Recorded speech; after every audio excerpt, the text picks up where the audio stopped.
গরমে যখন হাঁসফাঁস তখন অনেকেই গাছ লাগানোর প্রতিজ্ঞা করেছিলেন।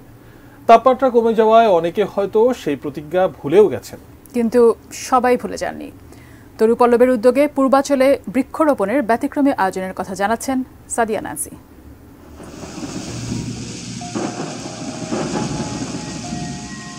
যদি মন কাঁদে তুমি চলে এসো। গাছ লাগান, পরিবেশ বাঁচান, খুব পরিচিত একটি স্লোগান। কিন্তু কতটা পারছি আমরা সবুজায়নে বাঁচতে? এমন ভাবনা থেকেই পরিবেশ বিষয়ক সংগঠন তরু পল্লবের উদ্যোগে গাছ লাগানোর এমন প্রয়াস। উন্নয়নের মতো নানা অজুহাতে যখন গাছ কাটার মিছিলে ব্যস্ত অনেকে, তখন পূর্বাচলের একাংশে এমন উদ্যোগ অন্যদের কতটা উৎসাহিত করবে। যারা গাছ কাটে তাদের একটু ভাবা উচিত যে আমি কতটা ভুল করছি, কতটা অন্যায় করছি।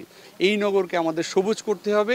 এই সবুজ এবং গাছ যদি বাঁচায় রাখি তাহলে আমাদের জীবন বাঁচবে।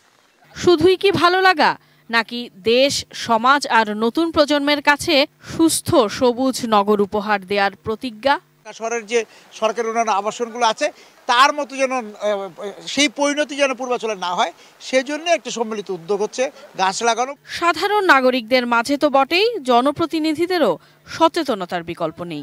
কারণ শুরুটা তো নিজ এলাকা, শহর কিংবা বাড়ি থেকেই। তাই সবাইকে একটি করে হলেও গাছ লাগানোর পরামর্শ নাগরিক ইউনিয়নের এই চেয়ারম্যানের। ভবিষ্যৎ প্রজন্মের জন্য বৃক্ষরোপণ করে এই দেশটাকে সবুজে গড়ে তোলার দায়িত্ব প্রত্যেকটা নাগরিকের।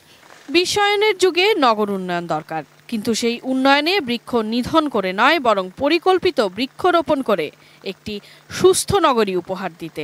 আমরা যখনই গাছ লাগাবো আমাদের বিন্যাসটা খেয়াল করতে হবে, আমাদের কোথায় কোন অবকাঠামো আছে, কোথায় কতটুকু সড়ক আছে, কতটুকু প্রশস্ত, সবকিছু চিন্তা করেই কিন্তু আমাদের গাছ লাগাতে হবে। বিশ্বায়নের যুগে নগর উন্নয়ন দরকার, কিন্তু সেই উন্নয়নে বৃক্ষ নিধন করে নয়, বরং পরিকল্পিত বৃক্ষরোপণই পারে একটি সুস্থ নগরী উপহার দিতে।